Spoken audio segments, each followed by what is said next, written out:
Bonjour à toutes et à tous et bienvenue. Pour réseauter pour vendre, pour demander de l'aide, pour étudier son marché, vous devez aller vers. Pas facile, n'est-ce pas? Quand j'ai créé le réseau d'affaires Pouvoir d'entreprendre, j'ai été vers, pour valider le produit, le service en l'occurrence. Aujourd'hui encore, quand j'ai des femmes au téléphone intéressées par notre réseau, c'est pour moi toujours une étude de marché. J'ai dû passer quelques 400 appels depuis le début de l'année, et personne ne m'a jamais dit non. Bon allez, sur 400, 2 ou 3 n'étaient pas assez qualifiés, alors elles n'avaient vraiment pas besoin de notre super réseau. Mais sur 400, c'est dérisoire, et surtout, je ne l'ai pas du tout mal vécu. Elles n'en ont pas besoin, point. Ce n'est pas un jugement, et ce n'est pas moi qu'elles refusent, c'est le produit, et elles en ont le droit, heureusement. Alors au tout début, il est vrai, j'avais du mal à prendre le téléphone. D'ailleurs, pour celles et ceux qui me connaissent, je décroche rarement mon téléphone. Il est toujours sur silencieux.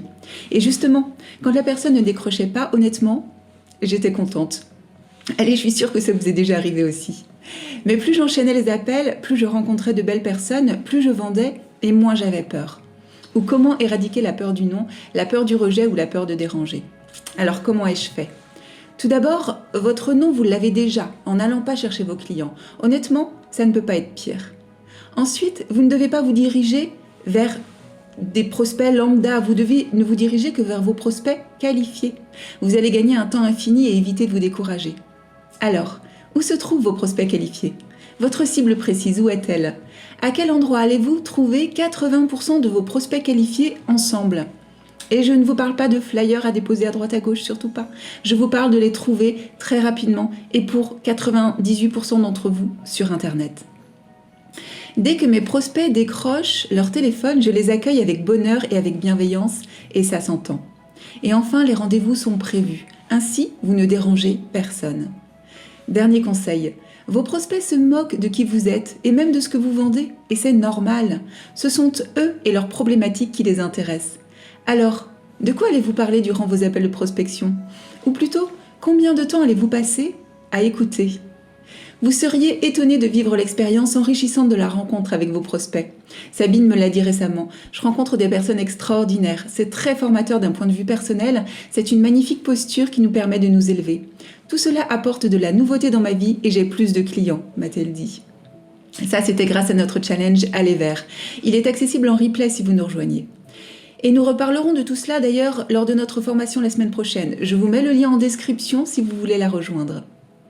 Alors après tous mes premiers appels, j'ai proposé une réunion, un Zoom, avec toutes les premières personnes intéressées. Cette façon de faire aussi est intéressante, car en écoutant leurs discussions entre elles, j'ai pu affiner l'offre du réseau. J'ai pu déceler les failles dont je n'aurais pas eu connaissance en one-to-one, au téléphone. Il faut que vous reteniez que la vente, ce n'est que du relationnel. Ce ne sont que des relations de confiance. On est là pour imaginer des solutions qui vont aider des personnes à surmonter leurs problématiques. Impossible de faire ça sans eux. L'intensité des appels est importante. Votre écoute est primordiale. Une écoute empathique qui au plus fort se transforme en écoute générative, où l'objectif devient commun.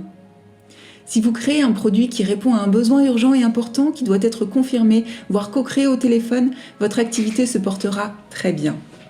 On a tous besoin de vider notre sac sur quelque chose qui nous manque, sur un besoin profond. Dernier tips, souriez, détendez-vous. Vous allez peut-être parler à un ou une future amie et remercier votre interlocuteur ou interlocutrice au début et à la fin. Et ne terminez jamais sans un appel à l'action. Sans lui proposer une suite, envoyez-lui un lien d'adhésion, un devis, une newsletter, une vidéo, mais remerciez et gardez le contact. Vous allez pouvoir co-créer, valider votre produit ou service. Vous allez surtout pouvoir avoir vos prochains clients là tout de suite, maintenant, en appelant. Et vous allez vous aider des mots de vos prospects pour votre communication. Rappelez-vous, sans prospection, pas de chiffre d'affaires. Non, les clients ne vont pas venir tout seuls au début de votre activité et ni après d'ailleurs. Il y en aura de plus en plus, oui, mais jamais votre entreprise ne vous rémunérera confortablement sans aller vers vos prospects. Sans aller vers, pas de réseautage non plus, mais de l'isolement qui vous laissera à la traîne. Je l'ai vécu, je sais de quoi je parle, et ma vie a vraiment changé depuis que je vais vers. Allez go, c'est à vous. Prenez soin de vous, chers amis, à bientôt dans une prochaine vidéo.